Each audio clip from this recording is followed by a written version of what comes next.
जय हिंद, जय भारत। दोस्तों, आज 12 जनवरी है। आज ही के दिन वर्ष 1863 में कोलकाता में जन्म हुआ था नरेंद्रनाथ दत्त का, जो आगे चलकर स्वामी विवेकानंद के नाम से प्रसिद्ध हुए। स्वामी विवेकानंद एक संत ही नहीं थे, वे भारतीय संस्कृति, भारतीय राष्ट्रीयता के जीवंत प्रतीक थे। आज उनके जीवन की कुछ 2-3 रोचक घटनाओं की चर्चा करेंगे। पहली घटना उन दिनों की जब वे स्कॉटिश चर्च कॉलेज में पढ़ रहे थे। अध्यात्म में रुचि थी, पढ़ाई में भी बहुत अच्छे थे। हिस्ट्री, लिटरेचर उनके प्रिय विषय हुआ करते थे। खेलकूदों में भी बहुत भाग लेते थे। संगीत में बड़ी रुचि थी, बहुत अच्छा गाते थे, बहुत अच्छे म्यूजिक इंस्ट्रूमेंट्स बजाते थे। ईश्वर को जानने में इनकी बड़ी रुचि थी। ब्रह्म समाज के सदस्य थे। एक बार देवेंद्रनाथ ठाकुर से मिले, ब्रह्म समाज के बड़े सीनियर लीडर्स थे। तो ये मिलते हैं देवेंद्रनाथ ठाकुर से और उनसे पूछते हैं, क्या आपने ईश्वर को देखा है? देवेंद्रनाथ ठाकुर कहते हैं कि देखो, तुम्हारे पास एक योगी की आंखें हैं, तुम ध्यान लगाया करो। इस उत्तर से नरेन संतुष्ट नहीं होते। वो और भी कई धार्मिक गुरुओं से मिलते हैं, पर उनको कहीं से संतोषजनक उत्तर नहीं मिलता। तब उनको याद आती है रामकृष्ण परमहंस की। रामकृष्ण परमहंस दक्षिणेश्वर में मां काली का जो प्रसिद्ध मंदिर है, वहां रहते थे। उनके बारे में कॉलेज में इन्होंने प्रिंसिपल प्रोफेसर हिस्ट्री से सुना था और भी कुछ लोगों ने चर्चा की थी। तो ये रामकृष्ण परमहंस के पास जाते हैं कई सारे दोस्तों के साथ। ये कई गीत भी गाते हैं। रामकृष्ण परमहंस इनको बड़े गौर से देख रहे थे, एक टक निगाह लगा के अंदर इनको देख रहे थे।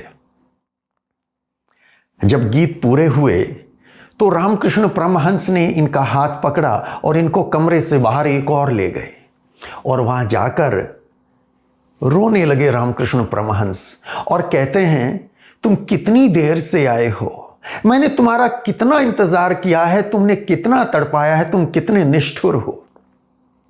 तुम नारायण के अवतार हो और इस धरती से मानव को कष्टों से मुक्त करने के लिए जन्मे हो। ये बातें बड़ी अटपटी लगती हैं नरेन को, बल्कि उनको लगता है कि ये तो जैसे पागलपन है, ऐसा कैसे हो सकता है। मिठाई भी लाकर खिलाते हैं रामकृष्ण परमहंस नरेन को। और उसके बाद जब ये लौट के वापस कमरे में आते हैं तो वहाँ पर नरेन पूछते हैं रामकृष्ण परमहंस से, क्या आपने ईश्वर को देखा है? रामकृष्ण परमहंस कहते हैं कि हाँ, बिल्कुल देखा है, ठीक उसी तरह जिस तरह मैं तुम्हें सामने देख रहा हूँ। विश्वास नहीं होता इन बातों पर नरेन को। खैर, वो सब वापस चले जाते हैं और उसके बाद जब दूसरी बार आते हैं, जब पहली बार गए थे तो रामकृष्ण परमहंस ने वचन ले लिया था कि तुम दोबारा जरूर आओगे। तो ये दोबारा जाते हैं, दूसरी बार जाते हैं। इस बार रामकृष्ण परमहंस ने कुछ ऐसा किया इनके साथ, ऐसा जादू किया या ऐसा हिप्नोटाइज किया, इनको छुआ अपने पैर से और उसके बाद नरेन को पहले दीवारें, फिर कमरा, फिर वो बाग बगीचे आसपास, ये दुनिया जैसे कहीं खोई जा रही है, शून्य की ओर सब चला जा रहा है। वे स्वयं चले जा रहे हैं, वो घबरा जाते हैं, ऐसा उनको प्रतीत होता है। वो बहुत घबरा जाते हैं, वो चिल्लाते हैं। नरेन चिल्लाते हैं कि तुम क्या कर रहे हो, घर पर मेरे माता पिता हैं, भाई बहन हैं। खैर, इसके बाद रामकृष्ण परमहंस उस सम्मोहन को दूर करते हैं और फिर सामान्य अवस्था में आते हैं। तो दूसरी बार भी जब लौट कर जाते हैं तो बड़े परप्लेक्स्ड हैं नरेन। ये सिलसिला यूं ही चलता रहता है और रामकृष्ण परमहंस अगर कई दिन तक नरेन वहां नहीं आते हैं तो उनको खोजते खोजते चले जाते हैं जहां वो हो। एक बार ऐसा हुआ कि ब्रह्म समाज मंदिर में वहां थे और गीत गा रहे थे नरेन, और खोजते खोजते वहां पहुंच गए रामकृष्ण परमहंस। और वो गीत जैसे गा रहे थे, उसको सुन के वो ऐसे आनंदित होते हैं कि उसमें ऐसी हरकतें करने लगते हैं जो असामान्य थी और वहां बड़ा कोलाहल सा मच जाता है। और नरेन बड़ा अटपटा उसको महसूस करते हैं और बल्कि भला बुरा कहते हैं रामकृष्ण परमहंस को कि यहाँ क्यों आए हैं आप, ये सब क्या कर रहे हैं। रामकृष्ण रोते हुए कहते हैं कि मैं तुम्हारे बिना नहीं रह सकता। तो ऐसा उनका संबंध चला था और धीरे धीरे उस गुरु में उनकी आस्था डेवलप हुई, उनको गुरु स्वरूप उन्होंने स्वीकार किया। लेकिन इसमें 5-6 वर्ष लग गए थे, एक ही दिन में उनको गुरु नहीं मान लिया था। वर्ष 1885 में रामकृष्ण बीमार होते हैं और धीरे धीरे बीमारी बढ़ती जाती है। आखिरकार पता चलता है कि उनके गले का कैंसर है और ऐसी स्थिति आ जाती है, लोगों में ऐसी अफवाह उड़ती है और बहुत सारे शिष्य थे, ये अफवाह उड़ती है कि ये एक छूत की बीमारी है, पास नहीं आना चाहिए। रामकृष्ण परमहंस अपने कमरे में अकेले रहते हैं, कोई पास नहीं जाता। और नरेन को जब इस बात का पता चलता है तो वो बाकी साथियों को लेके कमरे में जाते हैं। उस कमरे में एक तरफ दलिए का कटोरा रखा था जिसमें से कुछ दलिया उन्होंने खा रखा था और उसमें लार भी उनकी पड़ी थी, रामकृष्ण परमहंस की। नरेन वो कटोरा उठाते हैं और वो सारा दलिया खा जाते हैं।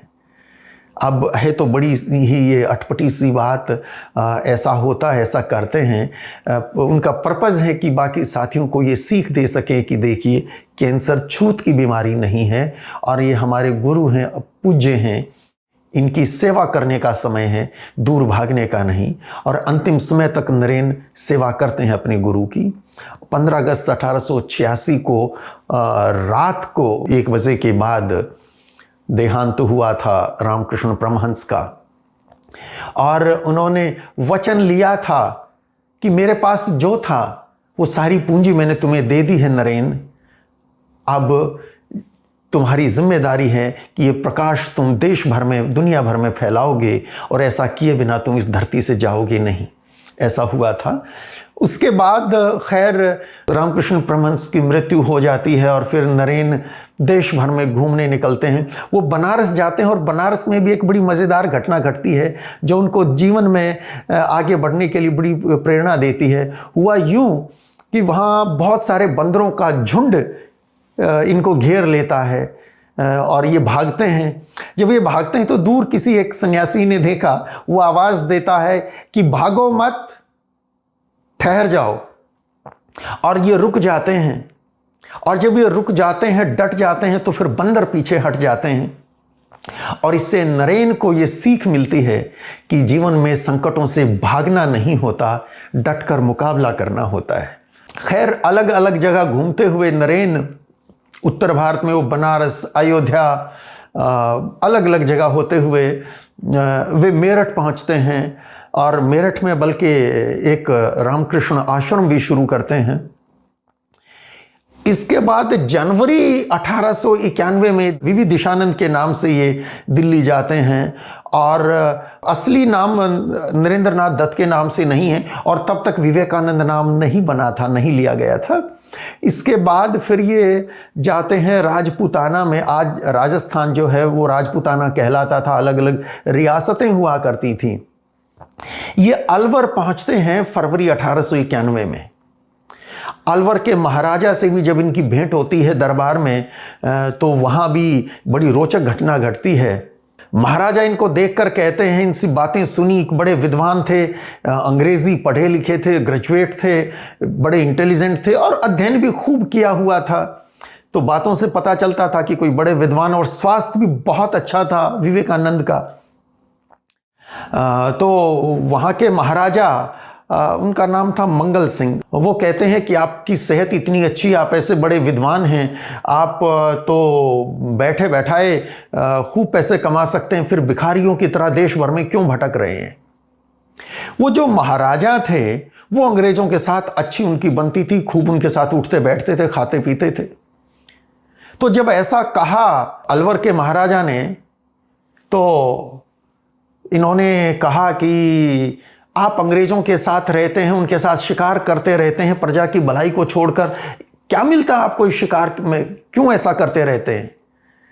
तो उस महाराजा ने कहा कि क्यों करता हूं मुझे नहीं पता, पर मुझे ऐसा करना पसंद है। स्वामी जी कहते हैं बस यही कारण है, मुझे भी ऐसे घूमना पसंद है। बात यहीं खत्म नहीं होती।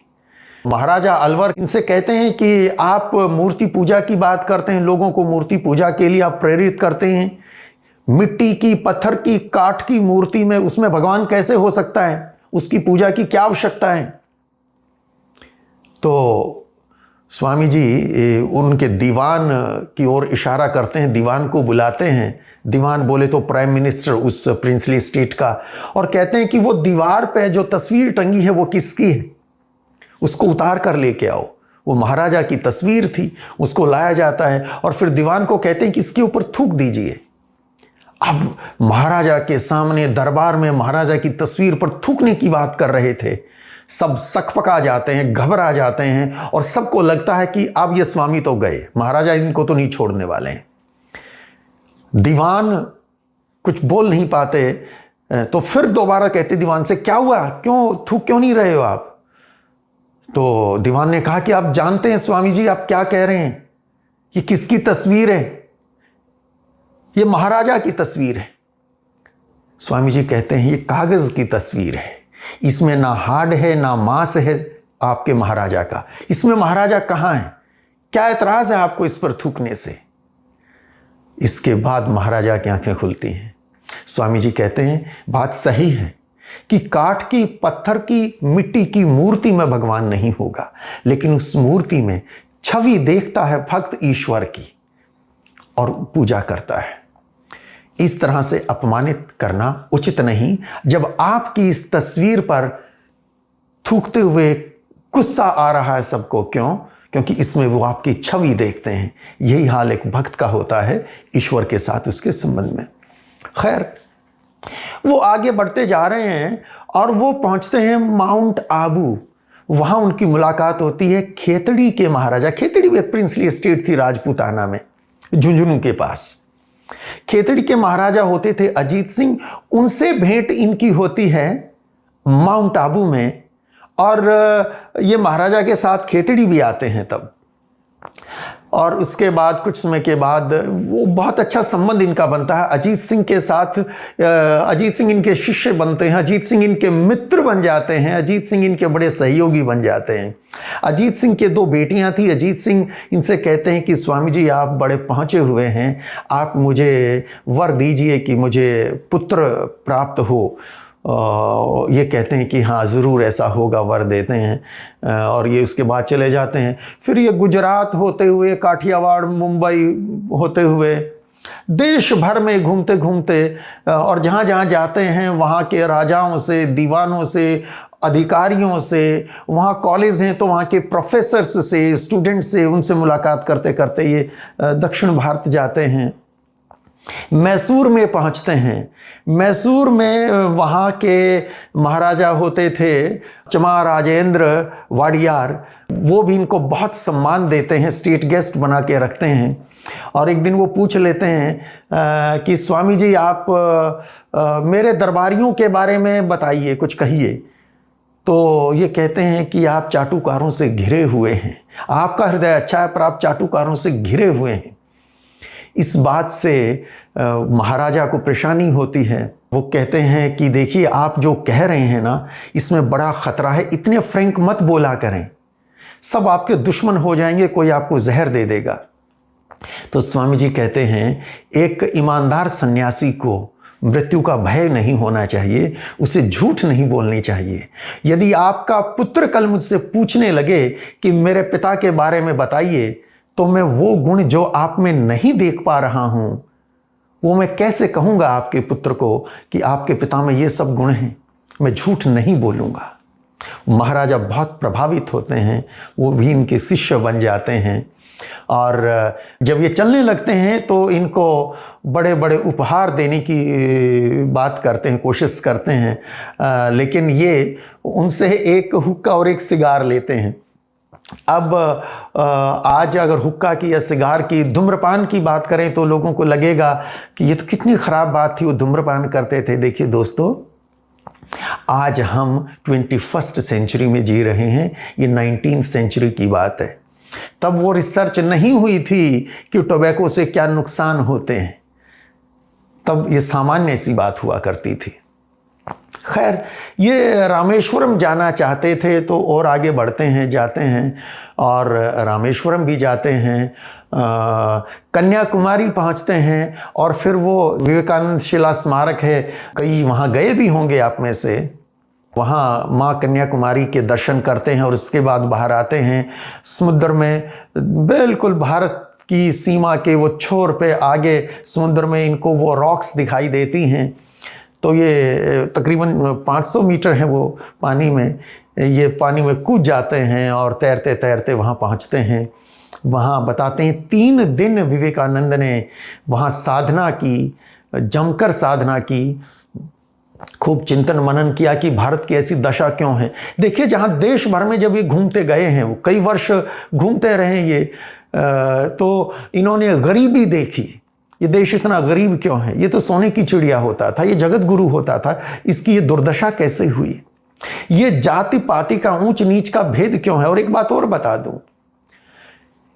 इनके साथ सिर्फ हिंदू ही नहीं थे, बहुत सारे मुसलमान भी इनके बड़े प्रशंसक थे। उनके घर पे भी ये रहे हैं कई कई दिन, वहाँ खाना भी खाते थे, उनके साथ रहते थे। तो ये देख रहे थे कि हिंदू हों, मुसलमान हों और चाहे ईसाई भी हों, जो गरीब हैं उनकी हालत बहुत ख़राब है। वहाँ 3 दिन की ये साधना इन्होंने जो की, उसके बाद इस पत्र में ये लिखते हैं कि आज देश को ऐसे सन्यासियों की आवश्यकता नहीं है जो सिर्फ धर्म का पाठ पढ़ाते फिर रहे हों, कि भूखे पेट धर्म की बात नहीं जंचती। आज हमें ऐसे सन्यासियों की आवश्यकता है जो गांव गांव घूम के गरीबों के बच्चों को पढ़ा सकें। आज शिक्षा की आवश्यकता है। सदियों से पांव के तले गरीबों को रौंदा गया है, उससे मुक्ति दिलाने की आवश्यकता है। खैर, ये वहाँ से फिर ईस्टर्न कोस्ट के सहारे आगे बढ़ते हैं। ये मद्रास पहुँचते हैं, तब तो मद्रास कहा करते थे, चेन्नई पहुँचते हैं, ये हैदराबाद भी पहुँचते हैं। चेन्नई में इनका शिष्यों का एक बड़ा ग्रुप बन गया था, वहाँ संगठन शुरू हो गया था। और ये उन्हीं दिनों की बात है कि ये अमेरिका जाने के बारे में बात करते थे कि अमेरिका में जो वर्ल्ड रिलीजियस पार्लियामेंट होने जा रही थी उसमें भाग लेने जाना है। तो उसके लिए इनके शिष्यों ने वहाँ फिर धन संग्रह भी किया कि बहुत व्यवस्था की ज़रूरत पड़ेगी, बहुत पैसे की ज़रूरत पड़ेगी। तो वहाँ अच्छा खासा संगठन बन गया था। और 31 मई 1893 को मुंबई से इनका जहाज शिप जाना था, तो ये तैयारियों में लगे थे। तभी अचानक इनके पास खेतड़ी के महाराजा के प्राइवेट सेक्रेटरी जगमोहन लाल पहुंचते हैं और ये हैरान हो जाते हैं कि जगमोहन लाल यहाँ कैसे आ गए। तो कहते हैं कि महाराजा के यहाँ पुत्र रत्न प्राप्त हुआ है और महाराजा ने मुझे भेजा है कि आप जहाँ भी हों मैं आपको खोज कर लेके आऊँ, बच्चे को आपका आशीर्वाद दिलाना है, वो आपके आशीर्वाद से उनको पुत्र प्राप्त हुआ है। स्वामी जी कहते हैं कि ये कैसे संभव होगा, मेरे को तो 31 मई को चले जाना है, समय कहाँ बचा है, मैं खेतड़ी कैसे जाऊँ। वो कहते हैं जगमोहन लाल कि कुछ भी करें, आप एक बार चल पड़े, एक दिन के लिए चलें चाहें, और आगे की सारी व्यवस्था महाराजा स्वयं करेंगे, आपको उसकी चिंता करने की ज़रूरत नहीं है। आप नहीं गए तो महाराजा को बड़ी भारी निराशा होगी। खैर, ये खेतड़ी पहुँचते हैं। खेतड़ी में उत्सव के जैसा माहौल था, सारा शहर सजाया हुआ था, बड़ा सम्मान स्वामी जी का वहाँ पर हुआ। और भी कई रियासतों के वो महाराजा आए हुए थे, वहाँ तो फंक्शन चल रहा था। तो महाराजा खेतड़ी अजीत सिंह ने इनको बहुत सम्मान दिया, बताया सबको कि मुझे पुत्र इन्हीं के आशीर्वाद से प्राप्त हुआ है। खैर, वो सब हुआ। उसके बाद जब इनको जाना था तो जयपुर तक महाराजा खेतड़ी अजीत सिंह स्वयं साथ गए थे। इनकी टिकट वगैरह की व्यवस्था सारी सब और सारी व्यवस्थाएं उन्होंने की। खैर, जब ये जयपुर पहुंच गए, महाराजा खेतड़ी भी साथ हैं, तो जयपुर में महाराजा खेतड़ी के एंटरटेनमेंट की व्यवस्था थी। राजा महाराजा ये सब एंटरटेनमेंट इस तरह का तो इनके लिए रोज़ की बात थी। वहाँ एक गीत गाने थे, नाचना था। तो वो महफिल सजी थी। स्वामी जी अपने कमरे में थे, तो स्वामी जी को इनविटेशन दिया गया कि आइए, वो कार्यक्रम शुरू होने जा रहा है। तो स्वामी जी ने मना कर दिया कि मैं सन्यासी हूँ, मैं ब्रह्मचारी हूँ, मैं ऐसी सभा में नहीं जा सकता। खैर, जो इनविटेशन लेकर आया था कि महाराज आपको बुला रहे हैं स्वामी जी, और वो शुरू होने वाला है संगीत का कार्यक्रम, आप चलिए, उसने जाके बताया, सामने वो महिला भी थी, वो नर्तकी भी थी। उसने बताया कि महाराज, स्वामी जी ने मना कर दिया है ये कह के कि मैं एक सन्यासी हूं, मैं ब्रह्मचारी हूं, मैं ऐसी सभा में नहीं जाता। साथ में ही कमरा था, कोई बहुत दूर तो थे नहीं। उस नर्तकी को, उस तवायफ को वो बात बहुत चुभ गई, बहुत दर्द हुआ उसको। उसने रोते हुए गाना शुरू किया और सूरदास का भजन गाया। प्रभु जी मोरे अवगुण चित न धरो, समदर्शी है नाम तिहारो, चाहो तो पार करो, प्रभु जी मोरे अवगुण चित न धरो। जैसा गाया उस नर्तकी ने, और वो आवाज उस भजन की, और उस भजन में वो दर्द जब सुनाई दिया स्वामी विवेकानंद को पास के कमरे में, तो उनके हृदय को छू गया। वे तुरंत उस कमरे में गए और उस नर्तकी से, उस त्वाइफ से कहते हैं, माँ मैं तेरा अपराधी हूं, मुझे क्षमा कर दे। यहां आने से इनकार करके मैंने तेरा अपमान किया है।